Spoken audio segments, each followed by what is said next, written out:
Alo ta lý do ba alo mình là ba khám nhá cho nó đi qua nó nhìn luyện Malaysia nhìn luyện đi này ngày em muốn sửa ra ba lẽ sửa ra trong nhà này ba tên luôn mấy thằng là được xí đâu nó nhưng mà này ngày thì mà này ngày em muốn được ba đứa lâu lẽ aku UL mà này ngày em muốn sửa bị lâu ra đấyအဲ့ဒါတွေကိုသူကပြောတာကဘလို့နိုင်ငံရေးမှုဆိုတာပါလေဟိုမှာအတူထောက်ပြထားတာတော့တခုရှိတော့ဗောနော်တန်ရုံတွေမှာလောက်တဲ့လူတွေဘာညာပေါ့နော်ကျွန်တော်ကအတူပြောတာကိုပြန်လို့ရှင်းပါပြီကျွန်တော်ပြန်လို့ပြောသွားမှာပေါ့နော်ဒီနေ့ကျွန်တော်တို့ရခိုင်မှာ ULAA က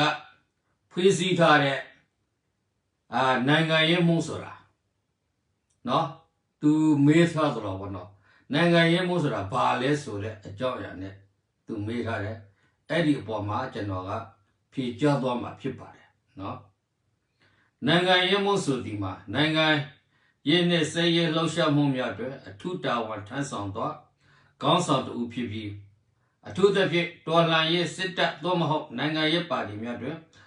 ဝါဒဖြန့်ချီရေးစီယုံတွေနဲ့အုပ်ချုပ်ရေးဆိုင်ရာတာဝန်များကိုထမ်းဆောင်လျက်ရှိပါတယ်ခင်ဗျာနော်နိုင်ငံရေးမိုးရဲ့အဓိကတာဝန်များ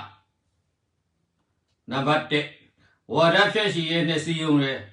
နိုင်ငံရေးပါတီရဲ့မူဝါဒရေမန်ရှင်းများကိုတာဖွဲ့ဝင်များသို့မဟုတ်ပြည်သူများထံရှင်းလင်းစွာဖြန့်ဝေရန်လူထုကနိုင်ငံရဲ့အသိပညာပေးခြင်းနဲ့စီးလုံးညီညွတ်မှုနှိုးဆော်ခြင်းလို့ဖြစ်ပါတယ်နော်ဒါကိုညီလွင်ကတော့မသိသေးဘူးလားမသိဘူးနော်ဦးလာစောဒီနိုင်ငံရေးမှုဆိုတာဘာလဲဆိုတဲ့အသူကမေးထားတာနော်အဲ့ဒီမေးထားတဲ့အပေါ်မှာကျွန်တော်ကဖြေရှင်းခြင်းဖြစ်ပါတယ်နော်ကိုညီလွင်အနေနဲ့မသိဘူးဆိုလို့ရှိရင်လည်းကျွန်တော်ရဲ့ဖြေချက်ချက်ကိုကိုညီလွင်နဲ့ကျွန်တော်နဲ့အကောက်တကောက်ထဲမှာရှိပါတယ်ကျွန်တော်မှာ plan ရှိပါတယ်เนาะဒါတွေကိုကိုညီလွင်လေ့လာပါเนาะ